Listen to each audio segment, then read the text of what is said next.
I met Ozzy when I was around 18, and he came into my father's office for management with Black Sabbath. So I was 18 when I first met him.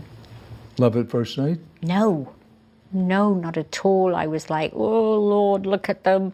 And they were all odd and hairy, and because I'd been used to dealing with artists that were American, and they were slick, and they were really put together, and they smelled nice, and you know, suddenly these guys come in and they're hairy and they're very, you know, from the north of England, and they don't look or dress like anything I've ever seen.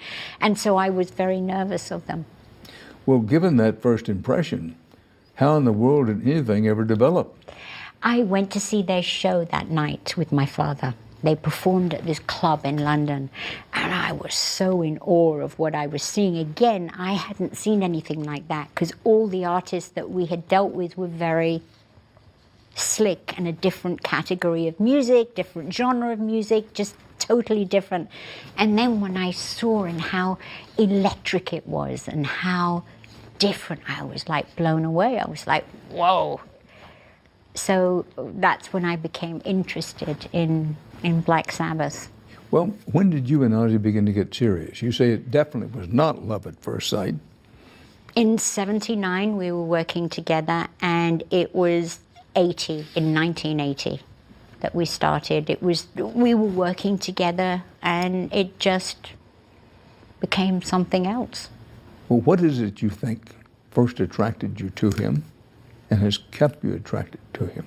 Now, we all know nobody gets through marriage unscathed, but let's face it, you've had some really difficult and tumultuous times, but what is it that kept you so attached to him?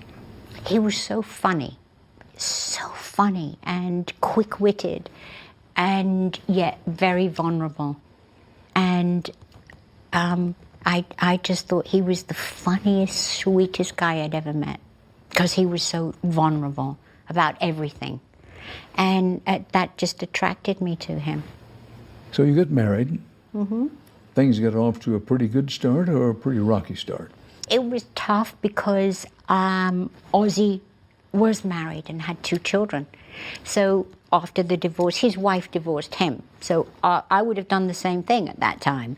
And so everything he had, he just left with her, which was the right thing to do. Excuse me, and I don't want to be too intrusive here, but she divorced him because of you? No, because of the drink. She couldn't take it anymore, and I get it.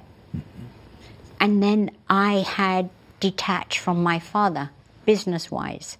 So I was in a real pickle with my father because he used me as the beard for business.